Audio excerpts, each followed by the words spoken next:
Jangan lupa like dan subscribe dan share.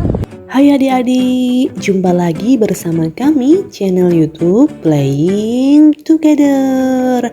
Ayo bermain dan belajar bersama kami. Hari ini kita akan belajar membaca cerita lagi ya adik-adik. Siapa di sini yang masih semangat untuk membaca?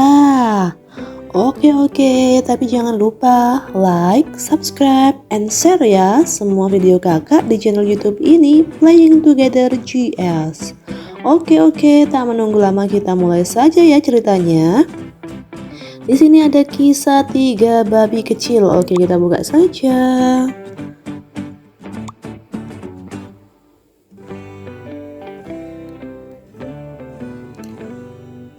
Terdapat 3 babi kecil yang diminta untuk mulai hidup mandiri oleh ibu babi. Mereka diminta membuat rumah masing-masing. Mereka harus mencari bahan bangunan untuk membuat rumah. Ibunya juga memperingatkan untuk hati-hati dari serigala. Anak babi pertama membangun rumah dari jerami kering karena ia malas pergi jauh hanya untuk mencari bahan bangunan rumah. Anak babi kedua membangun rumah dari ranting pohon dan kayu tidak terpakai. Ia hanya mengitari hutan atau meminta bahan ke warga lain. Anak babi ketiga merupakan anak yang rajin. Ia benar-benar membangun rumahnya agar terlindung dari serigala. Rumah tersebut dibuat dengan batu bata.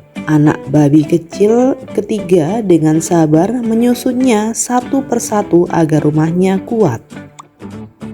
Namun kakak-kakaknya hanya menertawakan adiknya karena merasa ia terlalu berlebihan.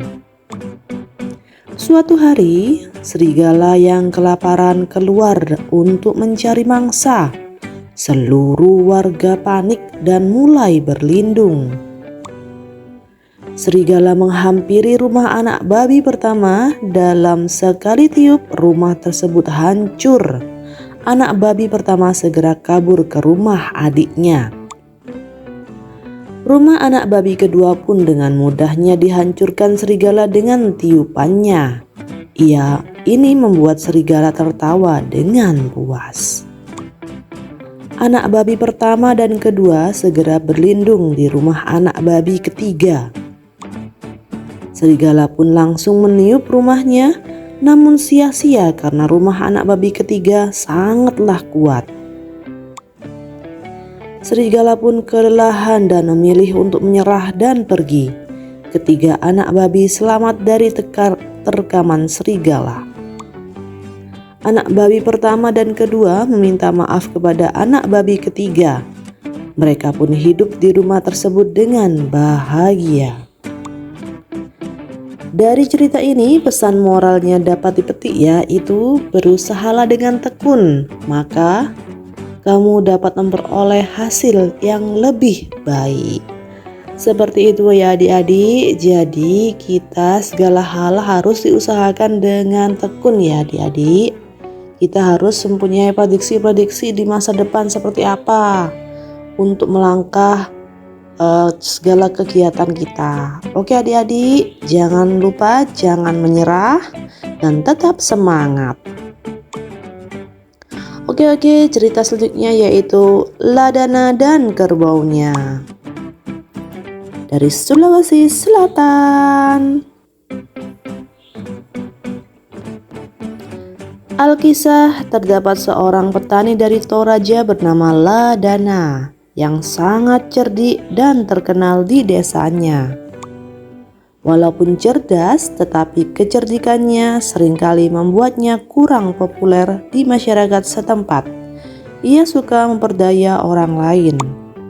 Suatu hari, Ladana dan seorang temannya menerima undangan untuk menghadiri sebuah pesta kematian di desa tetangga. Pemilik acara akan menyembelih kerbau-kerbau dan setiap tamu akan mendapatkan daging kerbau sebagai bagian dari tradisi. Ladana mendapatkan bagian kaki belakang kerbau, sedangkan temannya mendapatkan hampir seluruh bagian. Ini membuat Ladana iri.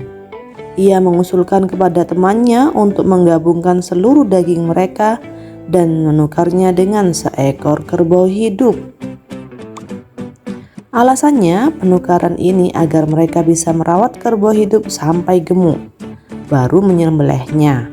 Pemilik acara menerima usulan tersebut. Mereka pun membawa pulang seekor kerbau hidup kurus ke rumah temannya untuk dirawat bersama. Waktu berlalu dan Ladana mulai tidak sabar. Namun temannya meminta untuk menunggu lebih lama sampai kerbaunya gemuk. Esoknya, Ladana kembali ke rumah temannya, namun tetap mendapat jawaban yang sama.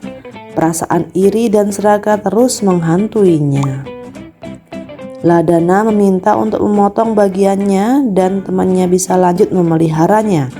Tetapi temannya tahu bahwa kerbau itu akan mati. Ladana terus mendesak temannya hingga marah dan menyuruh Ladana mengambil kerbaunya dan tidak kembali ke rumahnya lagi. Akhirnya kerbau pun menjadi milik Ladana. Ia sangat senang walaupun akibatnya membuat penduduk desa menjauhinya. Dari cerita ini, pesan moral yang dapat dipetik yaitu setiap aksi yang kita lakukan pasti memiliki konsekuensi. Kita perlu memperhatikan dampaknya ke orang di sekitar kita. Ya, seperti itu ya adik-adik. Jadi pertama, jangan serakah. Jangan suka iri, dengki pada orang lain ya adik-adik. Dan semua tindakan kita pasti punya konsekuensi. Oke adik-adik. Oke, dari kedua cerita ini bagaimana? Seru bukan? Pasti sangat seru. Oke adik-adik, jangan lupa support channel kita dengan cara like, subscribe, and share ya semua video kakak di channel YouTube ini Playing Together GS. Dan jangan lupa bunyikan lonceng untuk dapat mendapatkan notifikasi dari video-video yang kami upload. Thank you for watching and goodbye. We love you all.